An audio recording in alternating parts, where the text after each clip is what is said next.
Hello there, good evening ladies and gentlemen, this is Al24 News, streaming live from the capital Algiers. I'm Abdurrahim Kashour and to the headlines.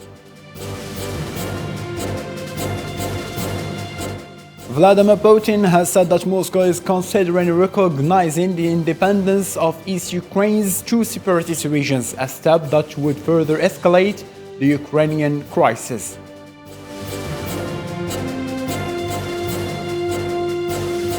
The Ukrainian military on Monday denied the Shelling border facility used by Russia's Federal Security Service, FSB, calling Moscow's claim fake news.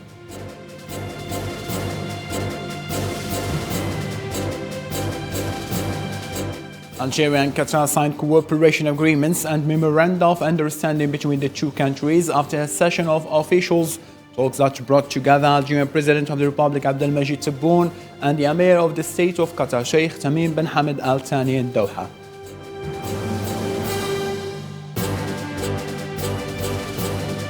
Australia opened its international borders to all vaccinated tourists Monday, nearly 2 years after the island nation first imposed some of the world's strict COVID-19 restrictions.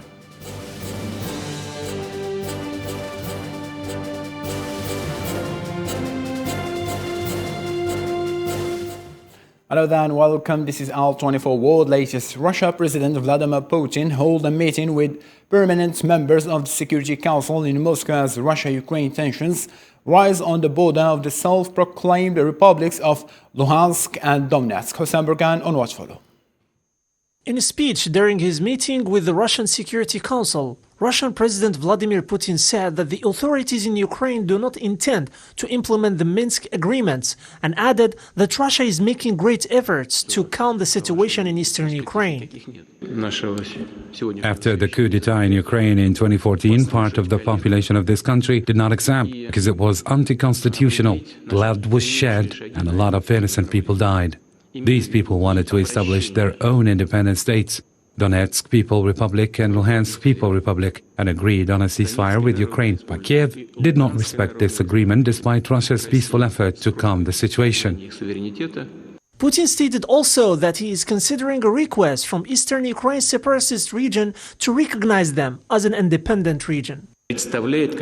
We're gathered here to study the next steps we need to take. What I mean is the request of Donetsk People Republic and Luhansk People Republic to consider their independence and their sovereignty. The announcement raised fears that Moscow could use such recognition to move more forces into the areas of eastern Ukraine. Russia has sought to portray itself as a protector of ethnic Russians living in both territories, but the United States and its allies has accused Moscow of searching for a pretext for a possible invasion of Ukraine. The Ukrainian military on Monday denied the Shelling border facility used by Russia's Federal Security Service, calling Moscow's claim a fake news. Earlier in the day, the FSB released a video showing a small, apparently one-room building with its roof and walls caved in and a Russian flag leaning against spotted remains. In a statement, the Security Service said on 21st February at 9 a.m., and an unidentified missile fired from Ukraine completely destroyed the border facility used by the FSB Border Guard Service in the Rostov region, around 150 meters from the Russian-Ukrainian border. Amid the rising Russian-Ukraine tensions, social media posts captured by amateur photographs or rather videographs in Russia are helping shed light on Moscow's military mobilization toward the border with Ukraine. Osama Ayadi. Open source intelligence, known as OSINT, is a flourishing field. Journalists, researchers, and amateur enthusiasts use commercial satellite imagery, videos posted on social media, ship and aircraft tracking websites, and other publicity available sources to see military forces moving en masse nearly in real time. These techniques are being applied in the Russia-Ukraine crisis.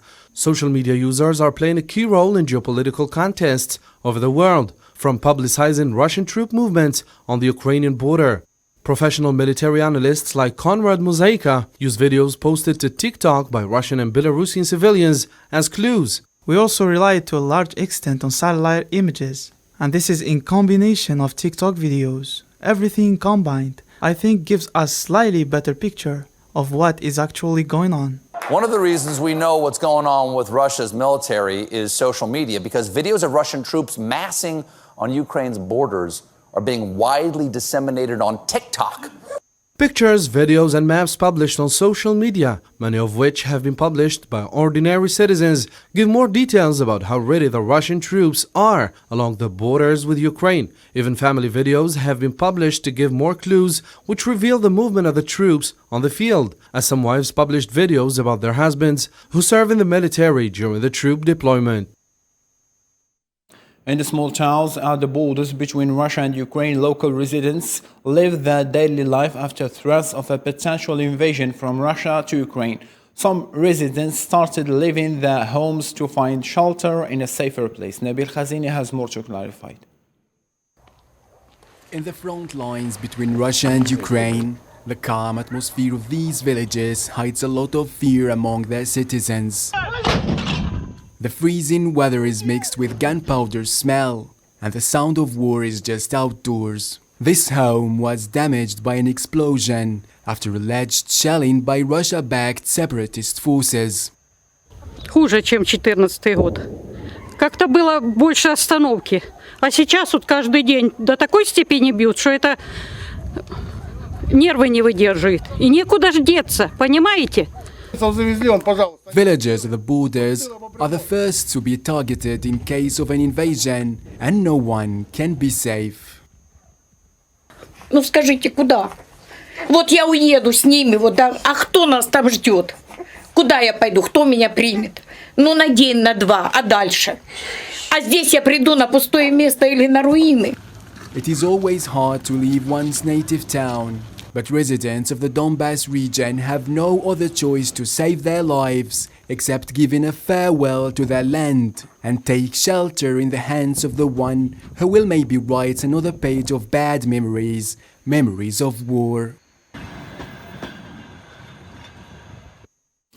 The Belarus defense minister said that Russia and Belarus are extending military drills that were due to an end on Sunday, a step that further deepens pressure on Ukraine as Western leaders warn of imminent Russian invasion. NATO says Russia has up to 30,000 troops in Belarus and could use them as part of an invasion force to attack Ukraine, although Moscow denies any such intention.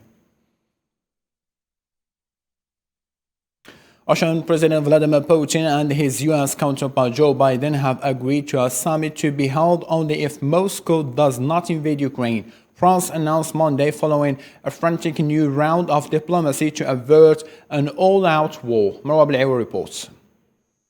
In a statement released early on Monday, the Élysée Palace said Macron had pitched both leaders on a summit about security and strategic stability in US and Europe. President Joe Biden and Russian President Vladimir Putin have agreed in principle to a summit over the Ukraine crisis so long as Moscow does not invade Ukraine.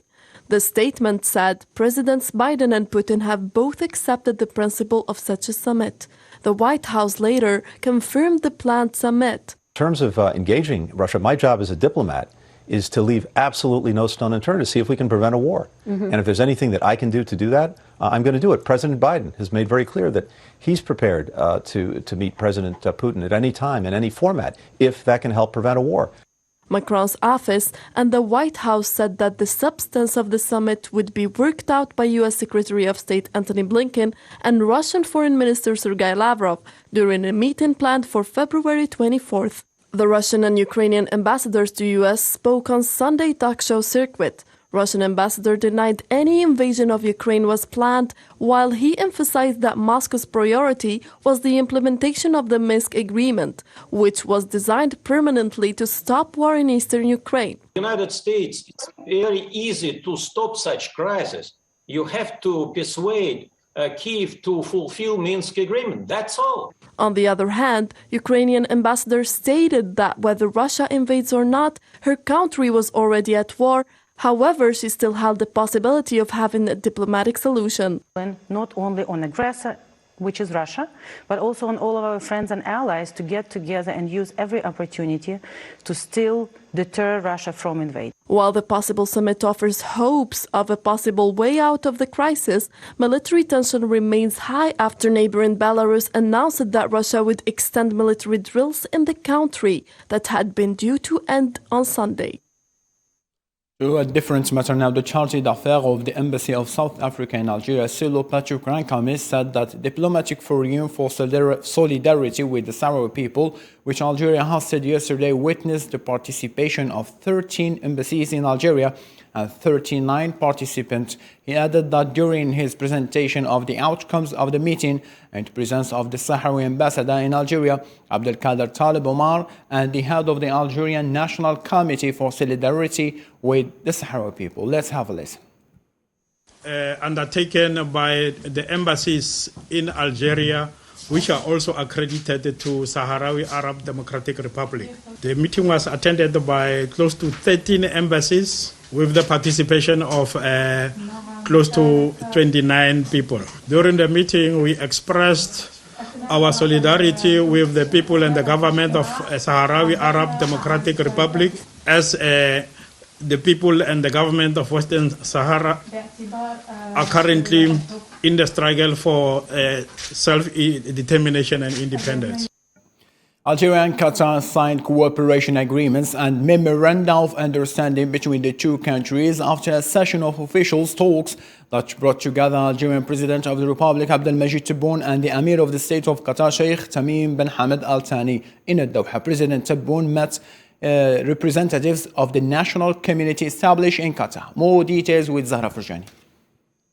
Algeria and Qatar signed cooperation agreements and memoranda of understanding, including agreement on legal and judicial cooperation in criminal matters between the two governments, as well as two memoranda of understanding on establishing political consultation and coordination between the foreign ministers of the two countries and others in the areas of social development. In addition to the second executive program in the field of higher education and scientific and technological research of the Educational and Scientific Cooperation Agreement. President Tebboune said that the relations between the two countries offer promising prospects in several sectors, such as agriculture, city construction, basic infrastructure, and railways. The President of the Republic, Abdelmajid Tebboune, met Sunday evening in Doha a representative of the national community established in Qatar. He called on Algerian established in Qatar and in other countries to coordination and synergy, maintaining that the community abroad is a force of innovation at the service of the mother country. My sincere wish is for our community to be united and to be a force for innovation and support for the Algerian people, not only for the state or its economy. He, the president, in this context, recalled his instructions for the management of all the concerns of Algerians abroad and the opening in their favor of the field of investment in all domains in Algeria. I promise you that we will not abandon the path of responsible democracy because it's the basis. We will build a social democratic Algeria. This is our political orientation. The meeting took place in the presence of the members of the delegation accompanying the President of the Republic on his state visit to Qatar. Qatari Emir Sheikh Tamim bin Hamad Al Thani received today, Monday, President of Iran Ibrahim Raisi upon his arrival in Doha for agreements are due to be signed between Iran and Qatar on the two-day visit. Raisi is to represent Iran at gas exporting countries forum. Zahra Farjani again in Qatar.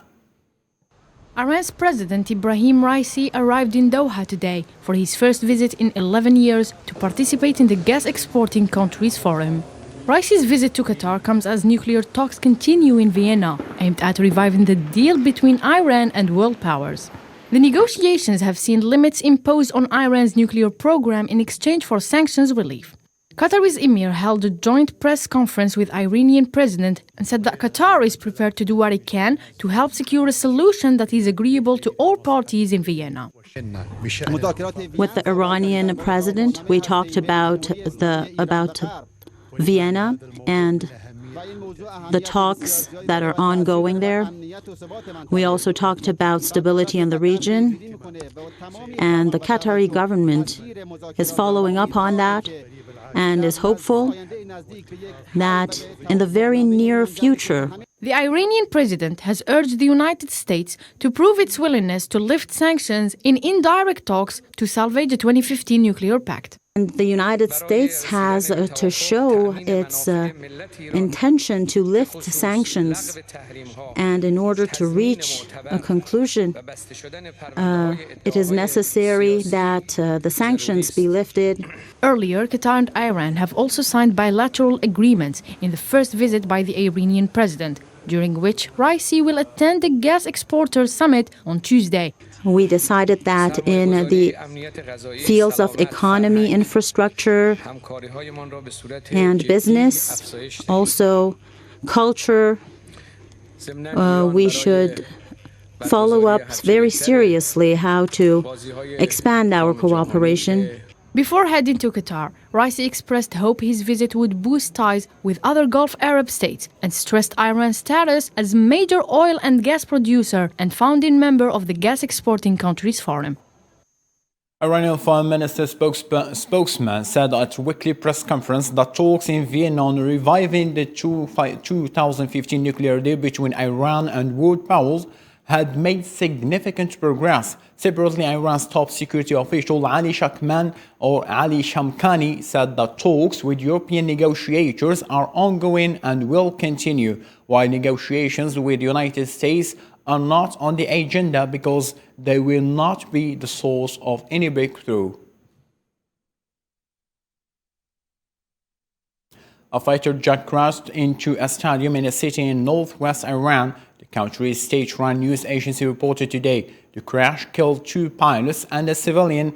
The F-5 fighter crashed into a stadium in a resident area of Tabriz, a city of 1.6 million residents. According to reports, authorities are investigating the incident.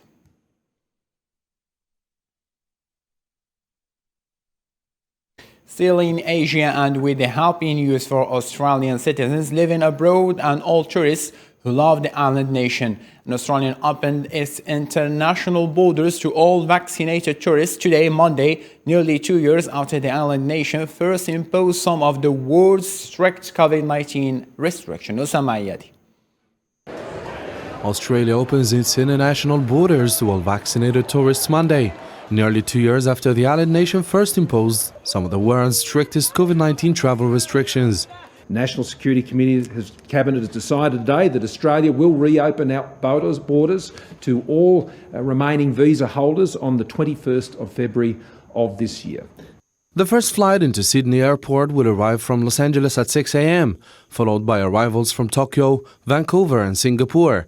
Only 56 international flights are expected to land in Australia in the 24 hours after the reopening, far below pre-pandemic levels. But Morrison said he had no doubt the number will scale up in time. We have been progressively opening our borders since November of last year. Those programs have proceeded very successfully.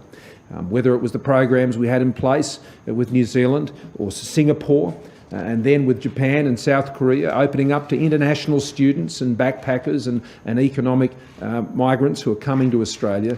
That will now be extended principally to international visitors who will be able to return. The condition is you must be double vaccinated to come to Australia. Australia closed its borders to almost everyone except citizens and residents in March 2020 in an attempt to slow surging COVID-19 case numbers.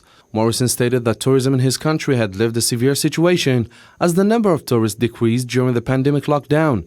However, he thanked the sector, admitting that the period was tough, but also added that Australia is still pushing through to revive its tourism. And I know the tourism industry will be looking forward to that, and over the next 2 weeks they will have the opportunity both for visitors to be coming and for them to be gearing up to welcome international visitors back to Australia. The travel ban, which also barred citizens from travelling overseas with an exemption and imposed a strict cap on international arrivals, earned the country the nickname of Fortress Australia. New Zealand police accused anti-vaccine demonstrators of throwing human waste at them today, Monday, during a pre-dawn operation to place roadblocks around the protest camp outside Wellington's Parliament building. The protesters took control of the parliamentary grounds and surrounding streets almost 2 weeks ago, setting up a camp that continues to grow despite police appeals to move on.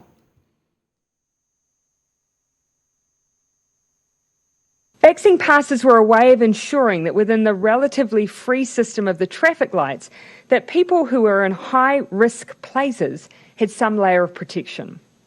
But once we come through a wave and a peak of Omicron, that equation changes because many unvaccinated people at that point will have been exposed to COVID-19. Put simply, the reason we will be able to move away from vaccine passes and many mandates is because more people will have had COVID.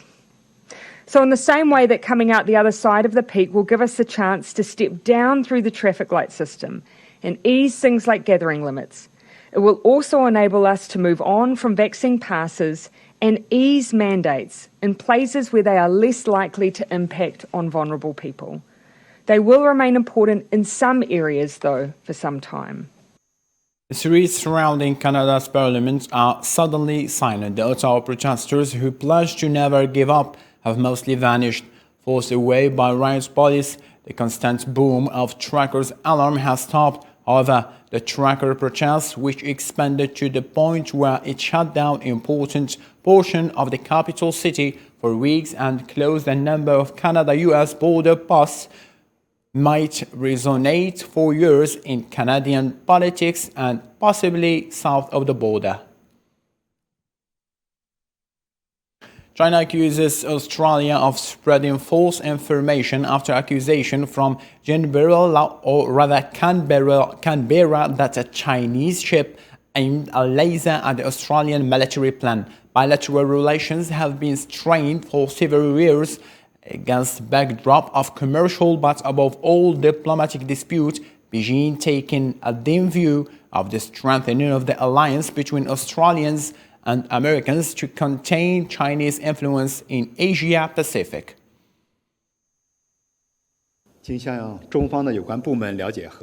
After verification with the relevant Chinese authorities, the information published by Australia is false. The normal navigation of Chinese vessels in international waters is in accordance with the relevant international laws and practices and is entirely legitimate. We urge Australia to respect the legitimate rights of Chinese vessels in the relevant sea areas in accordance with international law and stop spreading false information about China. The International Court of Justice is holding hearing this week to determine whether it has authority to judge if murders committed by the Myanmar military against Rohingya Muslims constitute a genocide. Nabil Khazini has more to tell.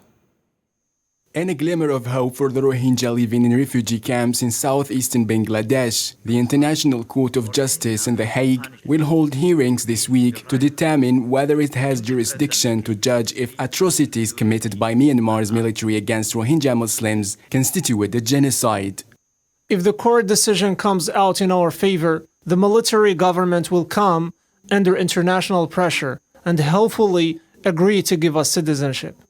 The case was filed by the West African nation of Gambia at the International Court of Justice in November 2019, accusing Myanmar of violating the 1948 Genocide Convention during the alleged expulsion of hundreds of thousands of Rohingyas from Rakhine State to neighboring Bangladesh amid a brutal crackdown in 2017. The court notes that in a report published on 8 August 2019, the Independent International Fact-Finding Mission on Myanmar, established by the Human Rights Council of the United Nations, and I will refer to it as the Fact-Finding Mission, affirmed its previous conclusion, I quote, that Myanmar incurs state responsibility under the Prohibition Against Genocide, end of quotation. More than 700,000 Rohingya have been forced to flee Myanmar to neighboring Bangladesh, where they live in overcrowded camps and continue to suffer mental and physical trauma. They are called the world's largest stateless people. Police in Nepal fired tear gas and water cannons to separate protesters opposed to US-funded infrastructure program that was presented in Parliament for ratification on Sunday.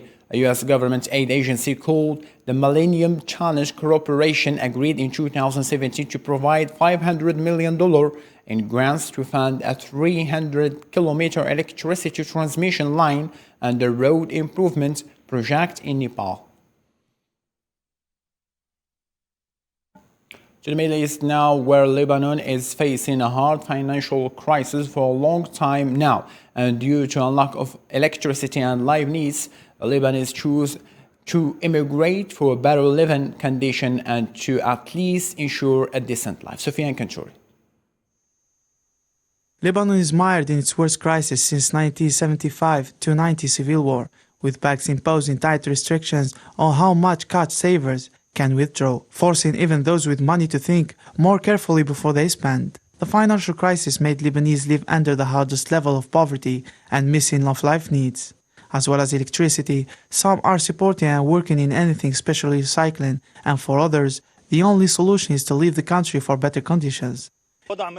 We're living in misery. I attempted to leave 3 times, but our boat was intercepted, and then we were thrown in the prison.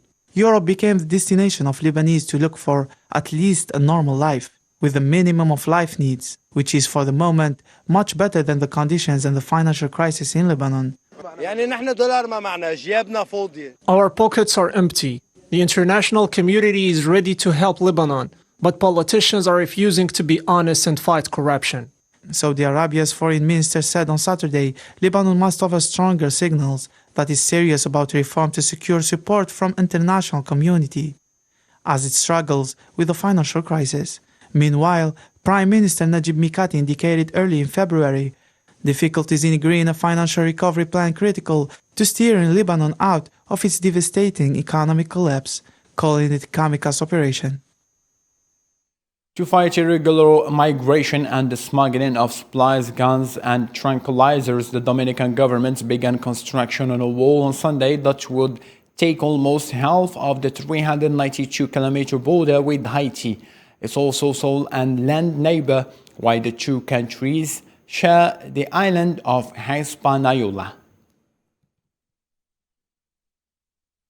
After several migrants were implicated for the death of a truck driver last week, Chile has evicted scores of migrants. The government has declared a state of emergency for 15 days, citing the need to protect security and public order. Many of those deported are from Venezuela, and the security measures are having an impact on Chileans as well.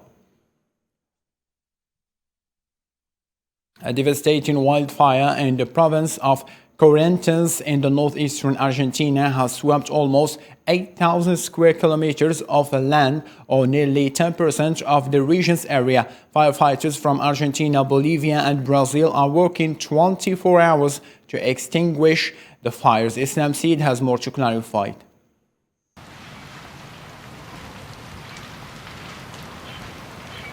The National Institute of Agricultural Technology said on Friday that nearly 800,000 hectares on the Corrientes had been devastated by wildfires. Animals have been burned by flames and poisoned by smoke, and others attempted to run over roads trying to escape the blaze. Firefighting units from all corners of Argentina worked day and night to extinguish the fires. On Sunday, the wildfires continued advancing relentlessly. However, rainy weather across the weekend have served little hope to the firemen. The situation is severe, extremely severe. Those are the cards we are dealt with in the past few years that climate change has generated.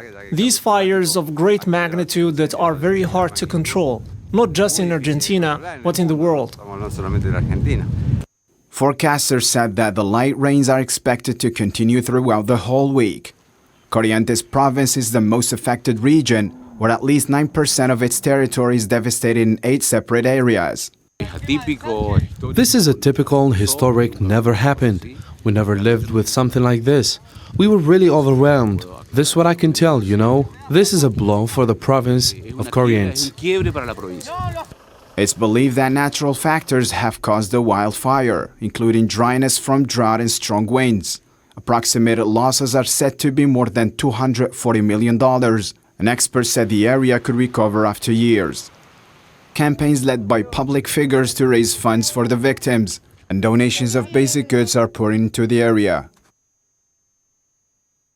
The Greek Coast Guard said that firefighters battling a fire on a ferry sailing from Greece to Italy found a missing passenger alive on Sunday and in the back of the ferry that is still on fire, raising hopes that other missing passengers are still alive. Hussein Burkan has more to tell. One person has been rescued from the stern of a ferry that has been burning for 3 days, as rescuers continue to search for other passengers who are still missing. President of General Hospital of Corfu said that the survivor, a Belarusian man, was found on the left near of the Euroferry Olympia in apparently good conditions. We hope that today we will have more good news. Already this morning, a 20-year-old Belarusian citizen arrived at our hospital. He is in very good shape. He has undergone medical examinations. He was rehydrated and took additional tests. Doctors told me he had heard other voices on the ferry. So we hope that these are other survivors and that they will soon join the hospital so that we can give them first aid. We hope they're well.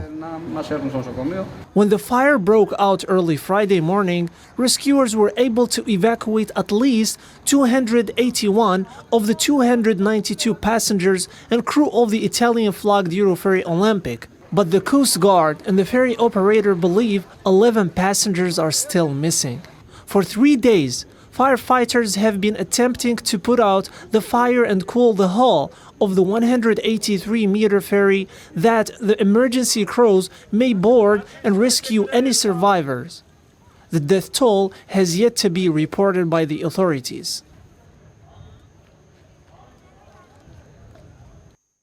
On his first political rally since forming a new party, Zimbabwe's leading opposition figure Nelson Chamisa drew thousands of cheering supporters as the country gears up for election that had been postponed due to COVID-19. More on what followed.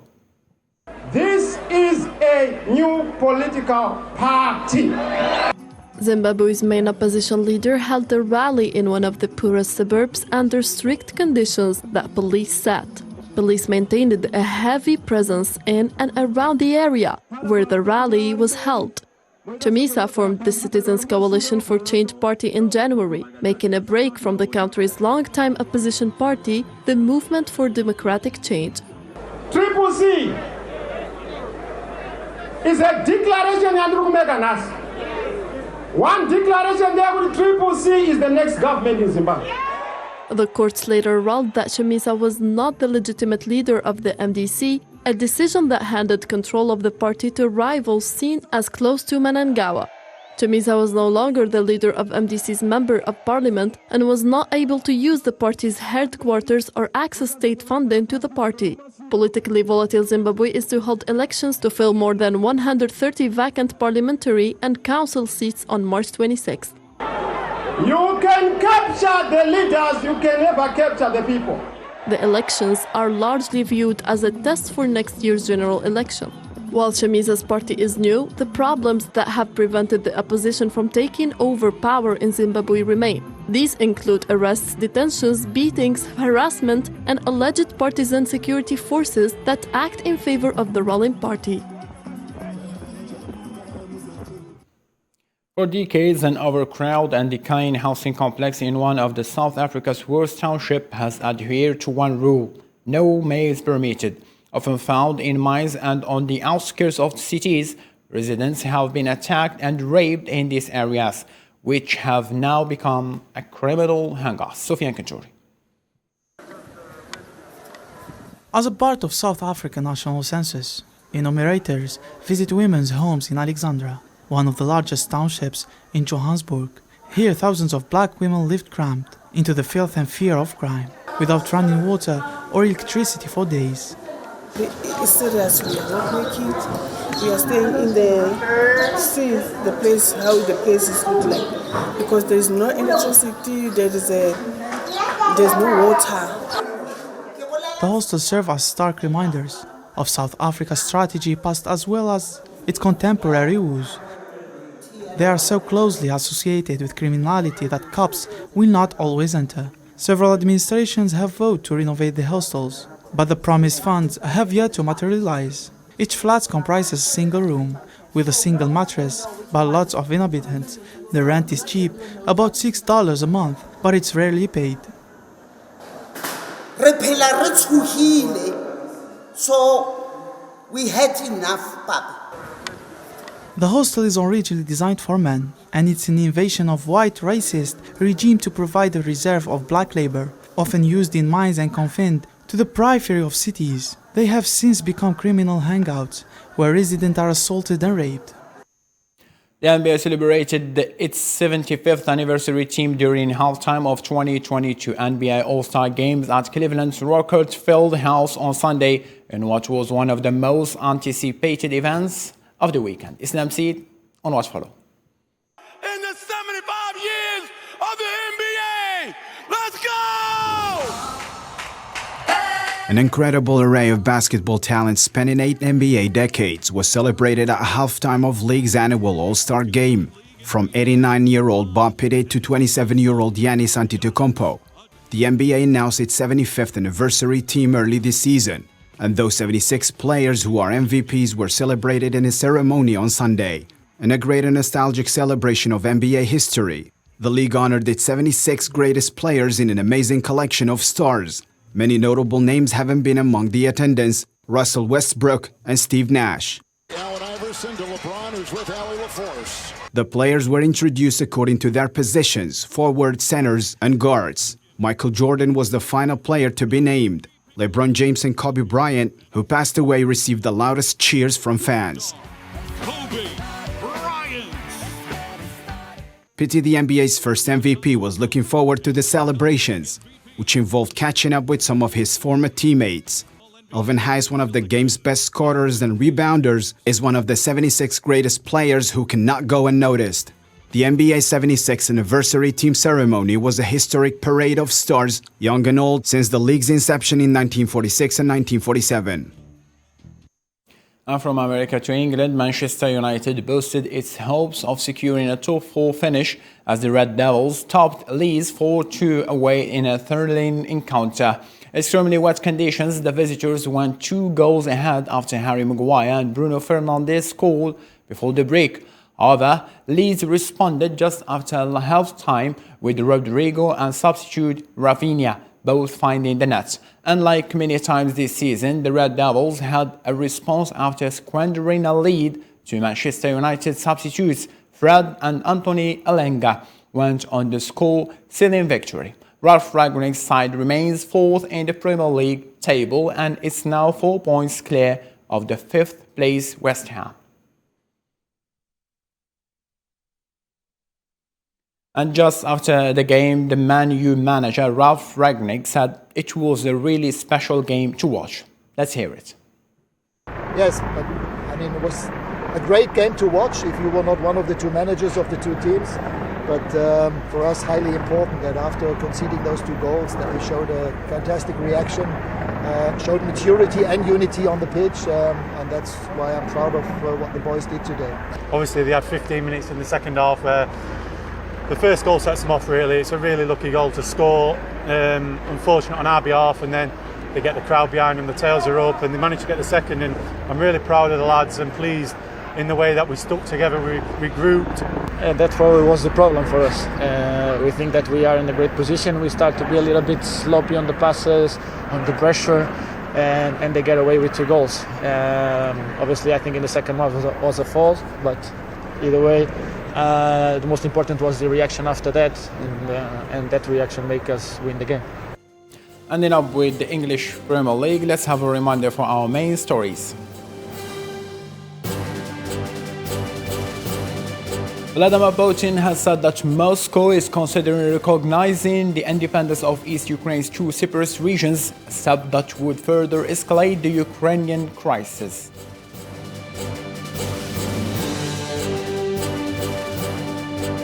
The Ukrainian military on Monday denied Chile a border facility used by Russia's Federal Security Service, calling Moscow's claim a fake news.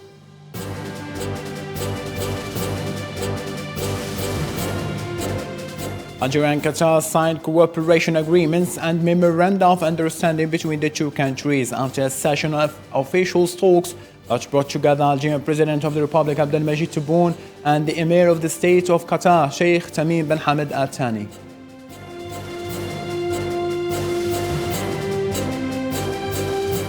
Australia finally opened its international borders to all vaccinated tourists Monday, nearly 2 years after the island nation first imposed some of the world's strict COVID-19 travel restrictions.